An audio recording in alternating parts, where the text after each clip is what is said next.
혼란하고 어지럽고 혼잡한 세상을 우리가 살아가고 있습니다. 바로 그 시대가 사사기였고, 이 사사 시대를 이끌었던 헌신한 이상적인 사사 온니엘과 비교해서 나머지 사사들을 우리가 읽어가고 있습니다. 모압 왕 에글론에게 18년 동안 지배받다가 고통 중에 부르짖는 이스라엘을 왼손잡이 에훗을 통해서 구원하였고, 소문은 막대기로 삼갈은 블레셋에서 이스라엘을 구원하였습니다. 데보라는 생각지 못한 폭우로 시스라와 그의 철병거 군대를 무찌르고 야빈왕의 20년 통치 끝냈다, 이런 사건들을 살펴보았습니다. 이 전쟁의 절정은 시스라에게 말뚝을 박아 죽인 겐사람 헤벨의 아내 야엘의 거침없는 행동이죠. 그리고 이 일을 통해서 야엘은 영광을 차지하게 됩니다. 지난 시간 이 전쟁 승리에 대한 드보라의 노래는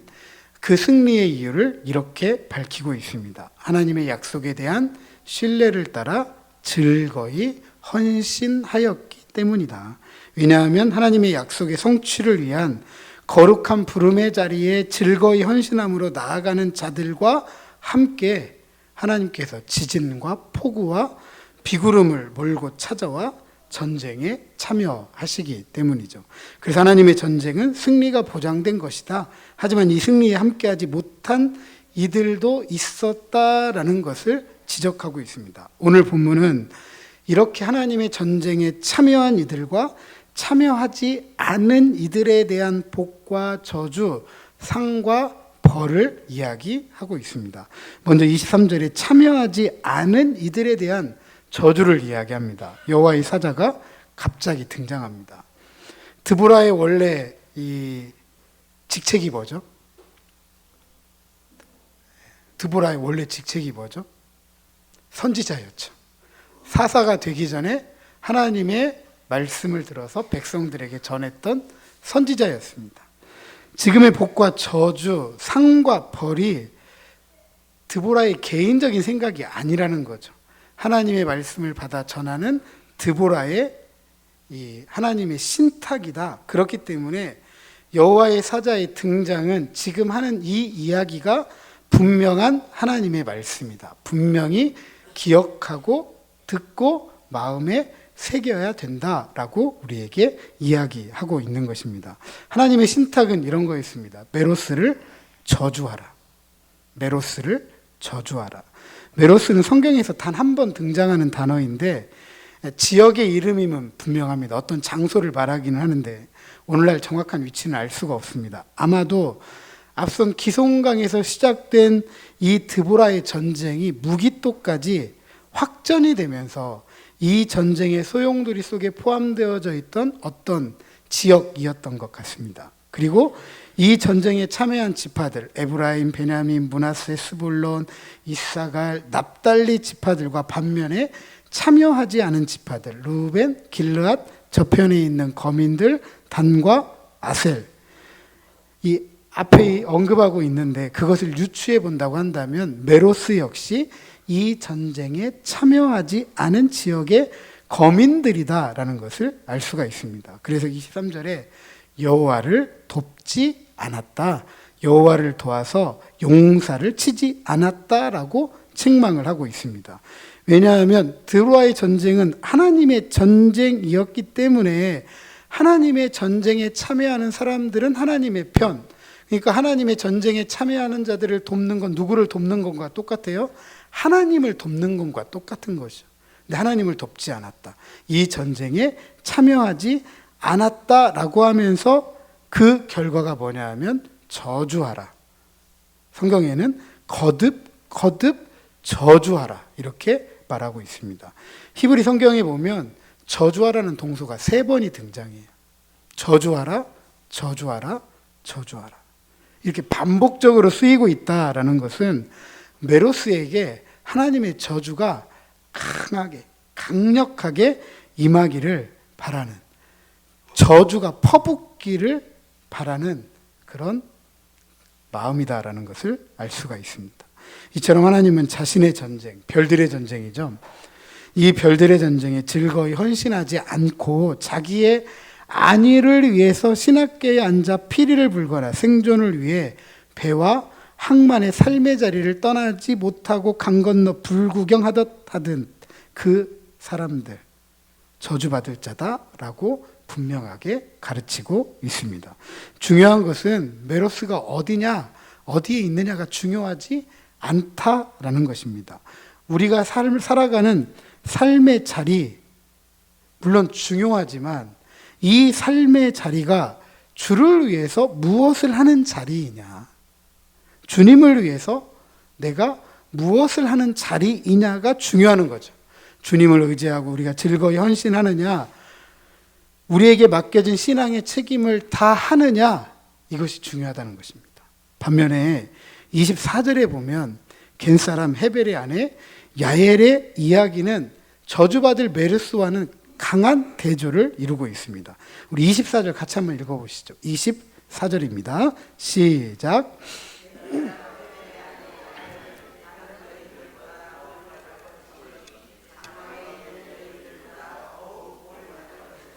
아멘. 복을 받을 것이다. 24절. 히브리 성경의 어순을 따라 좀 직역을 해보면 이렇습니다. 복 받을 것이다. 여인들보다 겐사람 헤벨의 아내 야엘이 장막 안의 여인들보다 복을 받을 것이다. 처음의 시작과 끝이 복을 받을 것이다. 여인들, 장막 안의 여인들, 이 여인들보다 가장 복 받을 사람이 누구냐? 겐사람 헤벨의 아내 야엘이다. 그러니까 야엘은 복을 받을 수밖에 없다라는 거죠. 야엘은. 이 구절에서 유념해야 될 사실은 겐사람 헤벨의 아내 야엘이 복받을 여성이기는 하지만 보통의 여성과 비교가 될 만큼 특별한 여성은 아니다라는 거예요. 물론 복을 받을 여성이에요. 그런데 다른 여인들, 장막의 여인들 똑같다는 거예요. 근데 왜 하필 야엘만 복을 받을 여성이 되었느냐라는 것이죠. 야엘 여자 맞아요. 한 남자의 아내입니다. 평범한 가정 주부이죠. 그리고 겐사람이라는 것을 보면 이 여인은 이방인이었다라는 말씀을 강조해서 했습니다. 이스라엘 입장에서 보면 유대인의 평범한 여성보다도 못하다라고 생각되는 저 이방의 여성이 야엘이죠.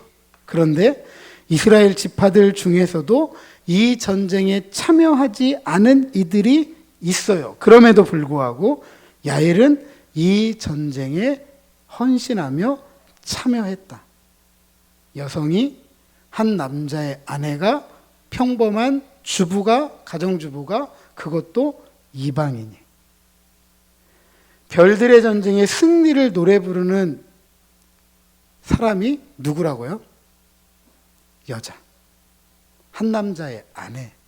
평범한 가정주부. 그것도 이방인. 그렇다면 왜 야엘은 복받을 여인이 되었을까? 25절 이하 27절에 그 이유를 아주 잘 설명해 주고 있습니다.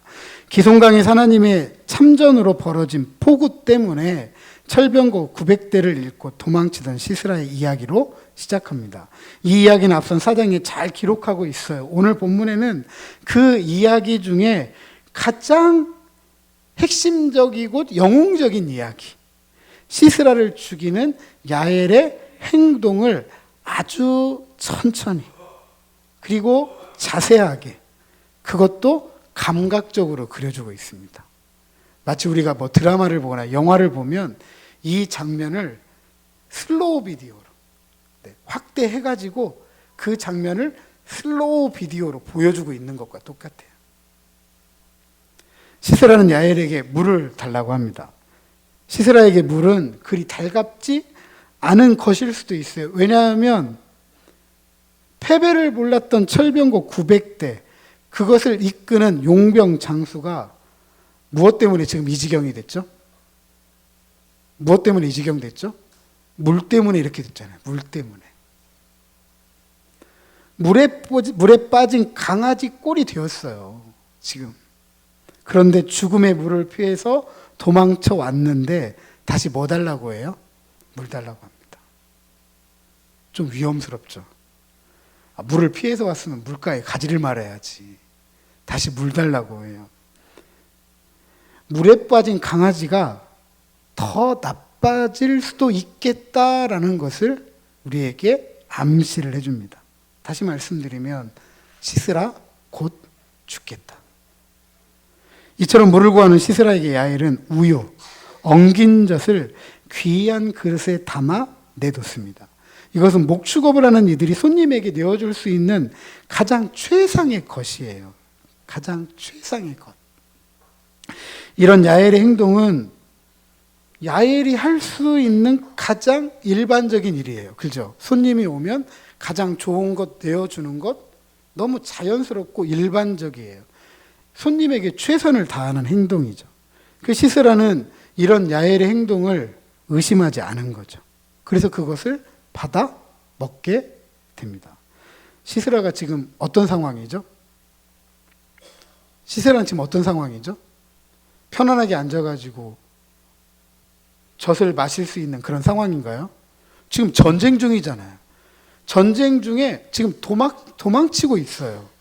그런데 전쟁을 잊고 편안하게 최상의 대접을 받고 있다? 시스라 어떻게 보이세요? 예민하게 보이세요? 민첩하게 보이세요? 뭔가를 지금 정신줄을 놓은 상태죠. 가장 긴장하고 있어야 될 상태에 그냥 정신줄을 놓고 있는 겁니다. 그래서 이 사건은 더욱더 위험해 보여요. 결국 이 일이 시스라에게는 화근이 됩니다. 가장 좋은 것을 최선을 다해 대접했던 야엘의 왼손에는 장막 말뚝이 있고 오른손에는 일꾼들의 방망이, 장막 말뚝을 박던 그 방망이가 들려 있습니다. 그리고 말뚝과 방망이를 들고 시스라 앞으로 가고 있는 이 야엘의 모습은 굉장히 비장해 보입니다. 야엘은 시스라의 관자놀이에 왼손으로 장막 말뚝 올려놓습니다. 그리고 오른손에 든 방망이로 힘차게 내려쳤습니다. 장막 말뚝은 시스라의 머리를 뚫었다. 성경에 보니까 시스라의 관자놀이를 꿰뚫었다.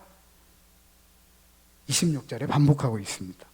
야엘의 손놀림 거침없습니다. 요즘 아이들 표현으로 하면 원샷 원킬입니다. 한 번에 끝낸 거죠. 단 한 번의 방망이질로 시스라가 끝났습니다. 하지만 사사기 저자는 여기에서 끝내지 않아요. 시스라가 죽어가는 잔혹한 장면을 27절에 더 느리게, 더 상세하게, 앞서 말씀드렸던 것처럼 그것을 클로즈업 해가지고 그걸 보여주고 있어요. 핵심적인 동사는 구부러져 엎드러졌다. 이 어구를 몇 번이나 쓰고 있습니까? 3번 쓰고 있어요. 구부러져 엎드러졌다, 구부러져 엎드러졌다, 구부러져 엎드러졌다. 머릿속에 상상이 되세요?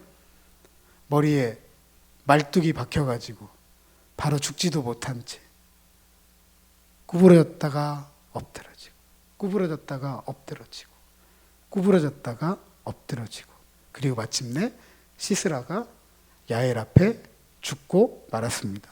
물론 시스라의 편에서는 이 이야기가 아주 불쾌할 수 있어요. 그러잖아요. 전쟁의 장수들이 포로로 잡히거나 죽음 앞에 놓이면 차라리 어떻게 해달라고 하죠? 죽여달라고 하잖아요. 어떻게? 치욕스럽지 않게. 근데 지금 가장 치욕적으로 죽은 거예요. 그것도 누구의 손에요? 여자의 손에. 장수의 손이 아니라 장수의 손에 죽었다고 한다면 내가 너 인정한다는 거죠. 네가 나보다 세구나. 근데 여자란 말이죠. 그것도 한 남자의 아내, 평범한 가정주부. 하지만 이스라엘 편에서는 이 적장의 죽음이 기쁨이겠죠. 20년의 고통과 압제 속에 있었던 이 모든 것들을 한순간에 끝내버리는, 해방이 되는 그런 환희의 순간입니다. 그것도 야엘은 시스라를 어떻게 죽였죠?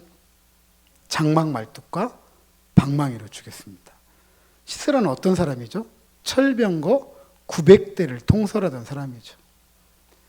장막말뚝과 방망이는 무기예요, 무기 아니에요? 원래 무기가 아니에요.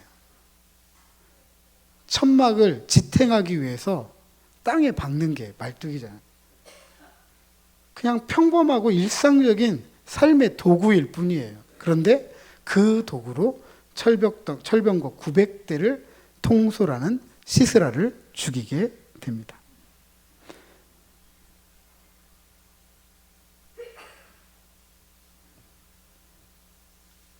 야엘은 아주 좋은 것으로 대접하고 평범한 것을 무기 삼아 시스라를 무찔렀습니다. 반면에 시스라는 전쟁 중이다라는 이 사실을 망각하고 평범하고 대접받는 그것 때문에 죽음을 맞이하게 된 것이죠. 그러니까 시스라 입장에서는 굉장히 큰 수치인 겁니다. 마지막으로 이 사실이 이방인 평범한 가정주부였던 여성에 의해 성취되었다. 이 전쟁에 참여하지 않은 이스라엘 지파들에게 또한 전쟁에 참여한 이스라엘의 지도자들과 백성들에게도 뭐가 되죠? 부끄러움이죠. 부끄러움이죠. 하나님이 우리의 하나님이다라고 믿고 그분과 언약 안에서 하나님이 우리를 지켜주신다, 보호하신다라고 믿었던 이스라엘도 이 전쟁에 참여하지 않았는데 저 이방인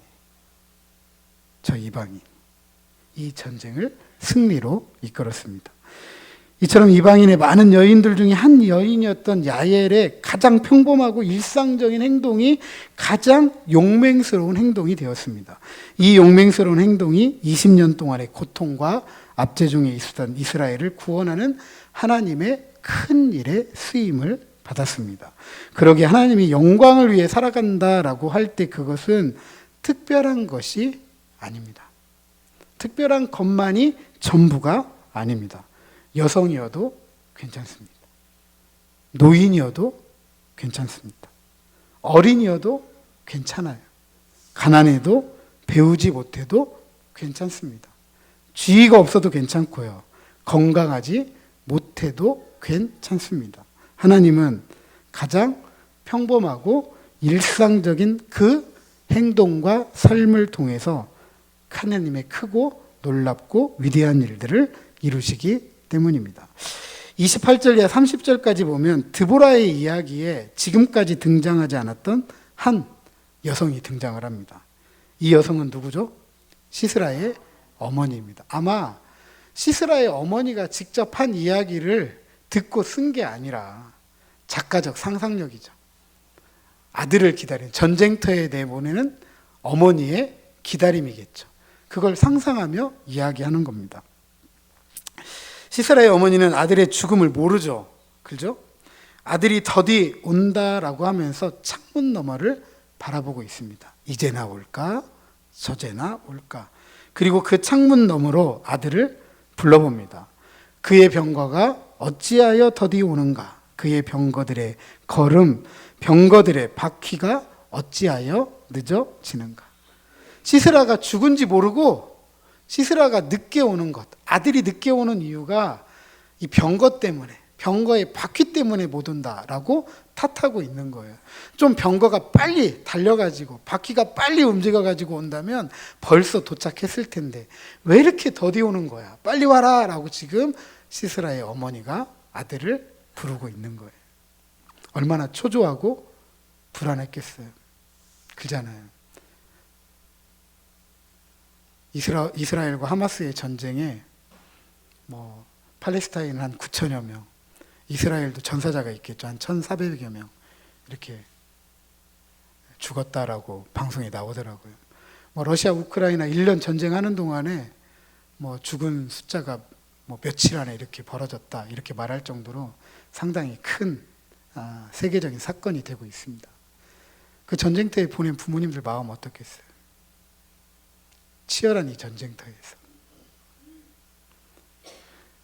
이때 지혜롭다고 하는 시녀들이 대답하고 시스라의 어머니가 이 질문에 대답을 합니다. 시녀들로 번역된 히브리어는 좀 사회적으로 높은 지위에 있는 여성들을 의미합니다. 그러니까 시녀니까 낮은 계급의 여자들이 아니라 히브리어로는 높은 지위에 있는 여성. 그러면 시스라의 어머니는 이 사람들과 함께 어울릴 정도로, 이 사람을 거느릴 정도로 된다라고 한다면 더 높은 위치에 있는 사람이라는 걸 알 수가 있습니다. 이들의 대답이 30절에 잘 기록되어져 있어요. 같이 한번 읽어보시죠. 30절. 자, 시작.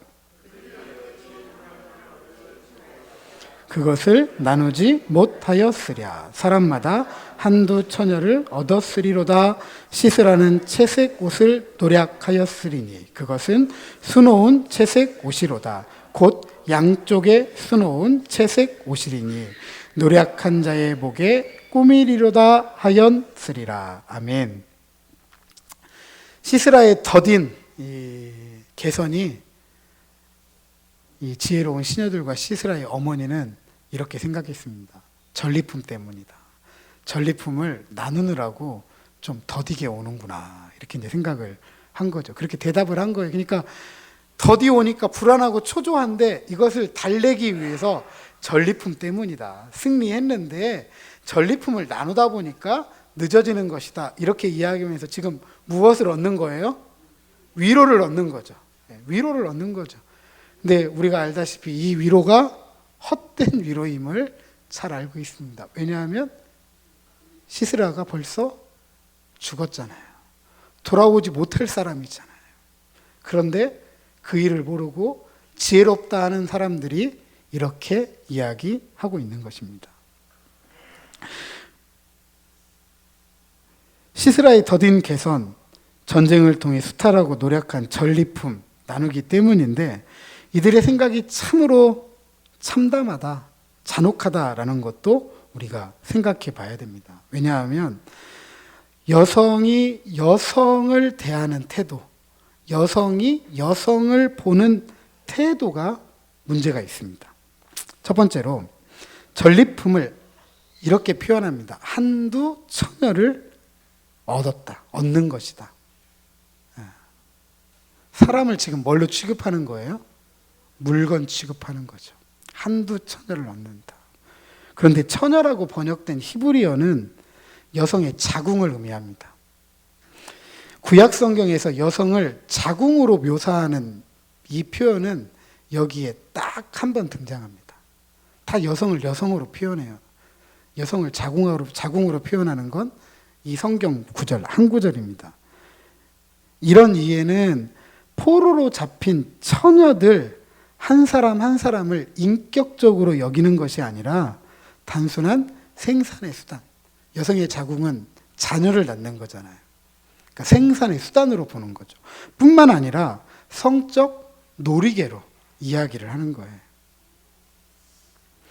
아들이 돌아오지 않는다고 걱정하는 어머니가 포로로 잡혀온 처녀들을 물건 취급하고 굉장히 성적 놀이개로 생각하고 얼마나 무정해요.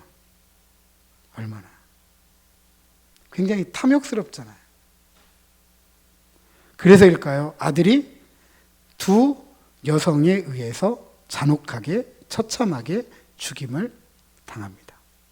두 번째로 전리품이 채색옷입니다. 그리고 이 채색옷은 수놓은 채색옷이다. 그리고 양쪽에 수놓은 채색옷이다. 굉장히 비싸다. 이런 의미죠. 그리고 이것을 통해서 노략한 자의 목을 꾸밀 것이다. 라고 이야기를 합니다. 그러니까 채색옷은 여성들이 입은 거잖아요. 그죠? 남자들이 채색옷을 입지는 않잖아요. 그것도 수놓은 채색옷을 입지는 않잖아요.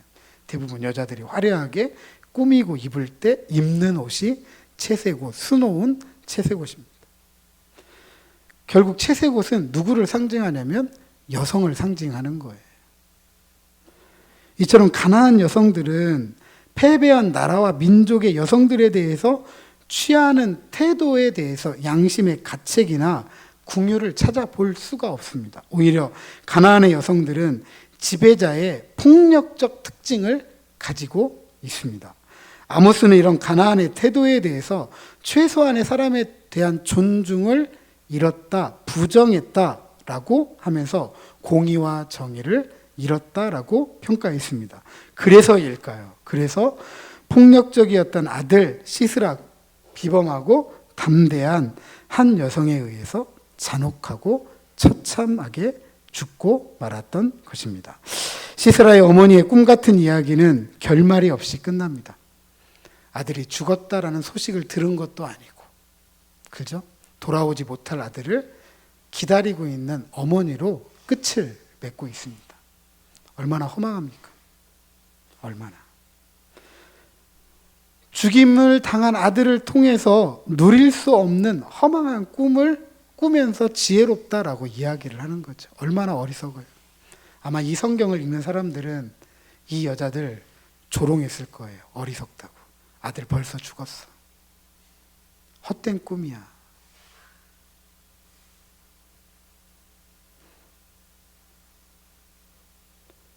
왜 이야기가 허망한 꿈이 되었느냐? 아들 시스라는 주의 백성을, 아니 주님과 하나가 되어져 있기 때문에 주님을 대적하던 이었기 때문입니다. 그래서 31절 상반절에 허망한 꿈의 이야기로 끝을 맺는 시스라의 어머니에 대해서 어리석음을 이렇게 지적합니다. 여호와여, 주의 원수들은 다 이와 같이 망하게 하시고, 반면에 즐거이 헌신하며 주를 사랑하는 자들은 해가 힘있게 도둠 같을 것이다 라고 하였습니다. 아마 사시면서 수평선, 우리나라에서는 지평선 보기 힘드니까 아마 그래도 바닷가 가셔가지고 일출은 다 한 번씩 보셨을 거라고 생각이 돼요. 태양이 떠오르는 거 보셨죠? 안 보신 분들도 계신가 보다. 저도 몇 번 봤는데 그 수평선 위로 올라오는 태양이요, 얼마나 크게 보이는지, 그리고 작은 이 빛이 비치기 시작하면서 어두움이 물러가는 그 광경이 너무나도 찬란해요. 신기하고. 이 찬란하게 떠오르는 태양을 보면서 원수를 무찌르기 위해 지진과 폭우와 비구름을 불고 참전하시는 하나님을 기대하는 것, 이것이 우리의 일상이 되어야 되는 거죠. 우리는 떠오르는 태양처럼 즐거이 헌신하는 주를 사랑하는 자들로 힘있게 살아가야 됩니다. 왜냐하면 주를 사랑하는 자들을 통해서 고통과 압제의 20년의 시간을 물리치고 40년의 평화를 가져왔기 때문입니다. 사랑하는 성도 여러분, 해가 힘있게 도둠으로 어두운 세상을 밝히는 사람은 주를 사랑하는 자들입니다. 어두움에는 큰 어두움, 작은 어두움 없습니다. 어두움은 어둠일 뿐이에요.